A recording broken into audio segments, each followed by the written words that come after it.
Chapter 62. The equilibrium between heaven and hell. For anything to come into existence, there must be an equilibrium of all things.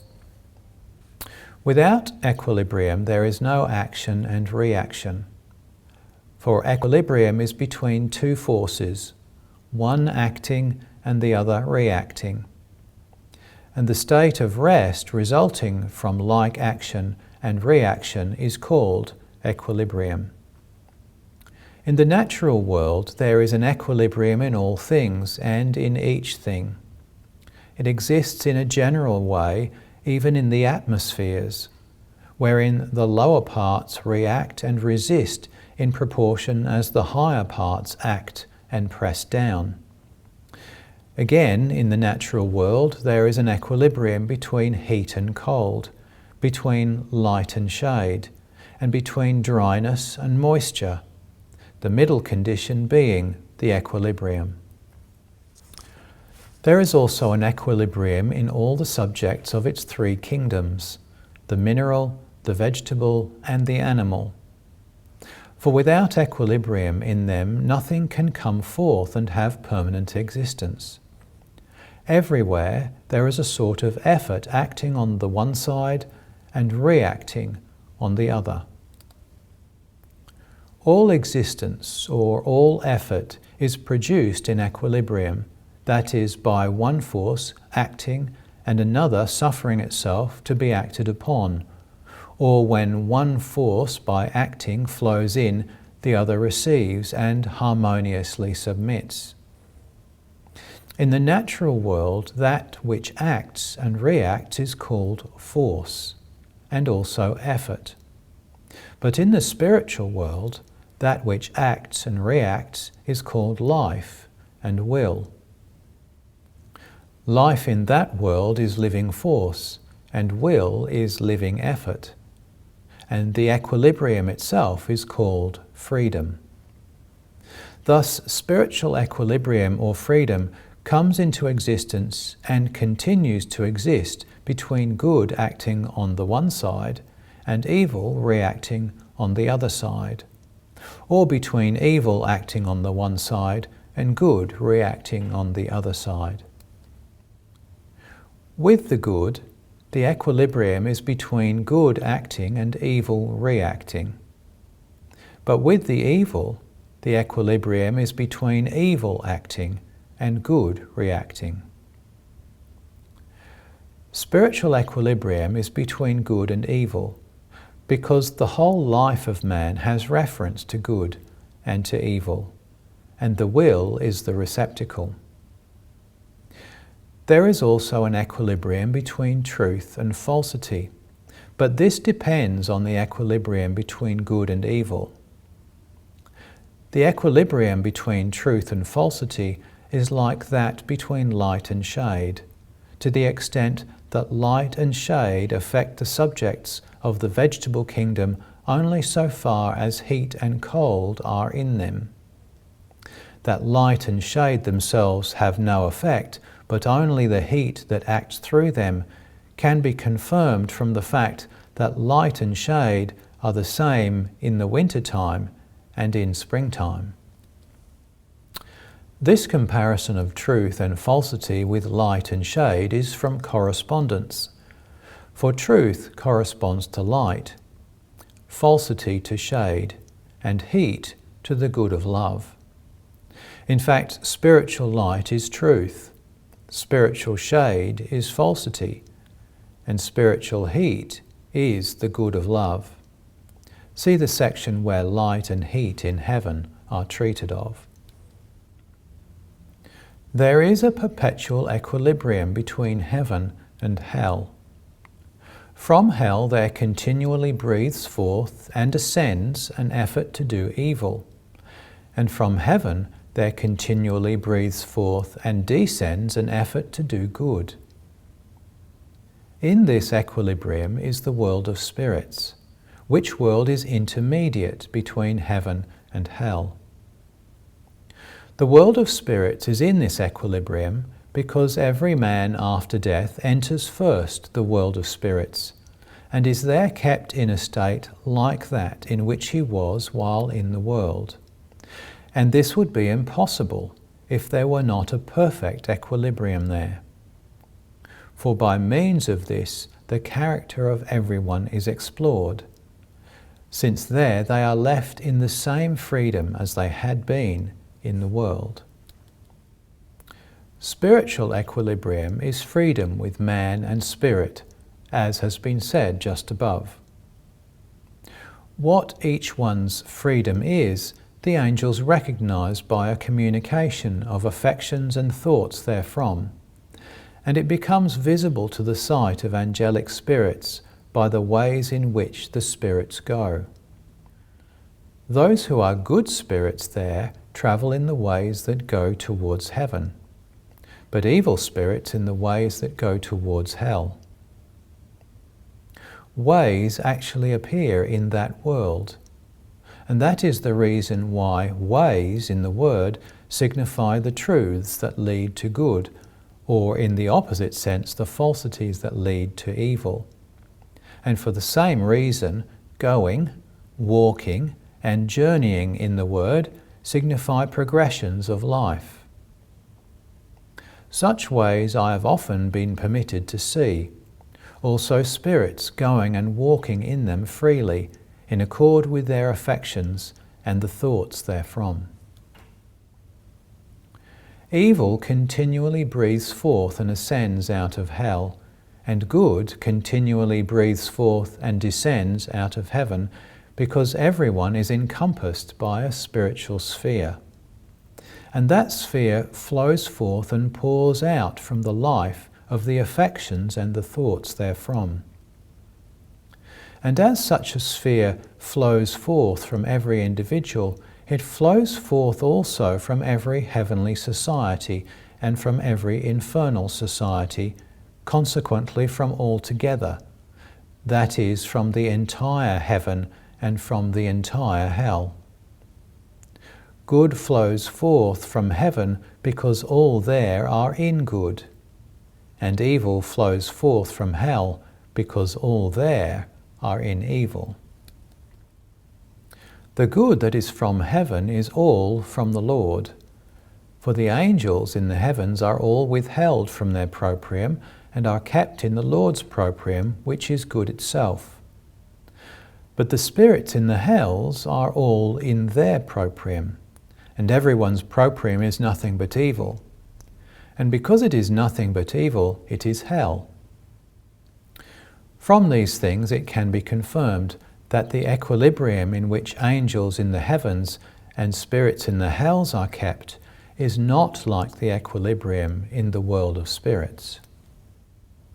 The equilibrium of angels in the heavens exists in the degree in which they have wished to be in good, or in the degree in which they have lived in good in the world, and thus also in the degree in which they have held evil in aversion.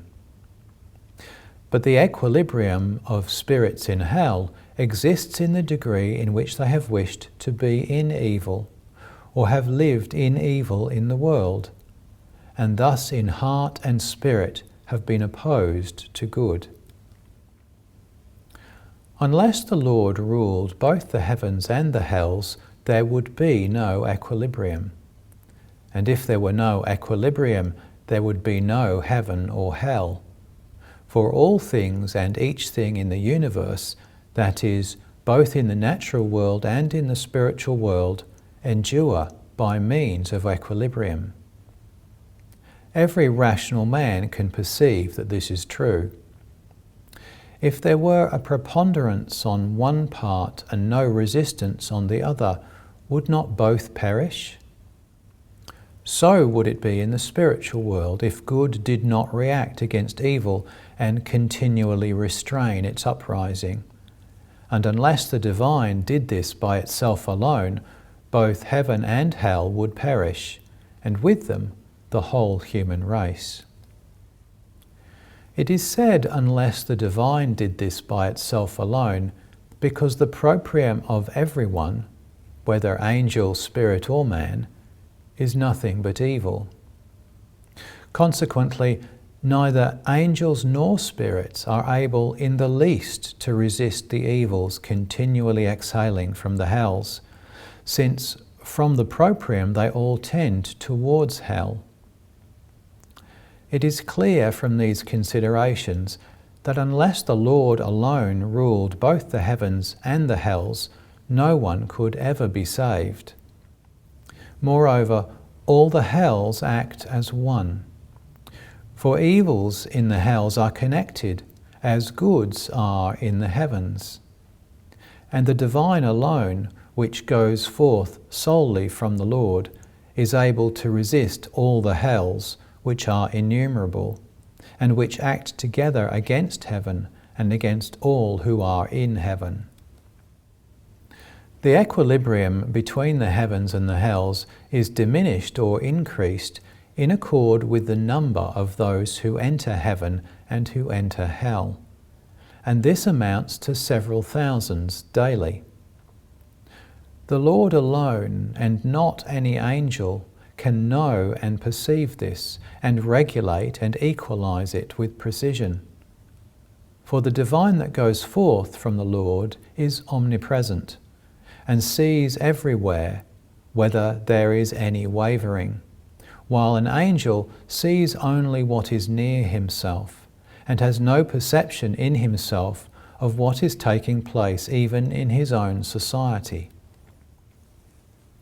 How all things are so arranged in the heavens and in the hells that each and all of those who are there may be in their equilibrium can be in some measure confirmed from the things said and shown above respecting the heavens and the hells, namely that all the societies of heaven are most distinctly arranged in accordance with goods and their kinds and varieties, and all the societies of hell in accordance with evils and their kinds and varieties, and that beneath each society of heaven there is a society of hell corresponding to it from opposition, and from this opposing correspondence equilibrium results.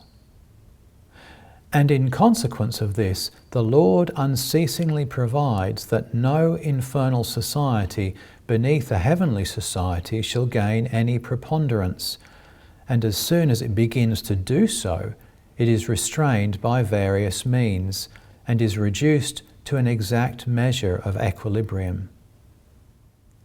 These means are many, only a few of which are to be noted. Some of these means have reference to the stronger presence of the Lord, some to the closer communication and conjunction of one or more societies with others, some to the casting out of superabundant infernal spirits into deserts, some to the transference of certain spirits from one hell to another, some to the reducing of those in the hells to order, and this also is effected in various ways. Some to the screening of certain hells under denser and thicker coverings, also letting them down into greater depths, besides other means, and still others that are employed in the heavens above the hells. These things have been said that it may in some measure be perceived that the Lord alone provides that there is an equilibrium everywhere between good and evil, thus between heaven and hell. For on such equilibrium the safety of all in the heavens and of all in the earth rests. It should be known that the hells are continually assaulting heaven and endeavouring to destroy it, and that the Lord continually protects the heavens by withholding those who are there from the evils derived from their proprium, and by holding them in good, that is, from himself. I've often been permitted to perceive the sphere that flows forth from the hells, which was wholly a sphere of effort to destroy the divine of the Lord, and thus heaven. The ebullitions of some hells have also at times been perceived, which were efforts to break forth and to destroy. But on the other hand, The heavens never assault the hells. For the divine sphere that goes forth from the Lord is a perpetual effort to save all. And as those who are in the hells cannot be saved, since all who are there are in evil and are antagonistic to the divine of the Lord, so as far as possible outrages in the hells are subdued and cruelties are restrained to prevent their breaking out beyond measure one against another. This also is effected by innumerable ways in which the divine power is exercised. There are two kingdoms into which the heavens are distinguished, namely the celestial kingdom and the spiritual kingdom, of which see above. In like manner, the hells are distinguished into two kingdoms, one of which is opposite to the celestial kingdom, and the other opposite to the spiritual kingdom. That which is opposite to the celestial kingdom is in the western quarter, and those who are in it are called genii. And that which is opposite to the spiritual kingdom is in the northern and southern quarters, and those who are in it are called spirits. All who are in the celestial kingdom are in love to the Lord, and all who are in the hells opposite to that kingdom are in the love of self, while all who are in the spiritual kingdom are in love towards the neighbour, and all who are in the hells opposite to that kingdom are in the love of the world. Evidently then, love to the Lord and love of self are opposites, and in like manner love towards the neighbour and the love of the world are opposites. The Lord continually provides that there shall be no outflowing from the hells that are opposite the Lord's celestial kingdom towards those who are in the spiritual kingdom. For if this were done, the spiritual kingdom would perish, for the reason given above. These are the two general equilibria that are unceasingly maintained by the Lord.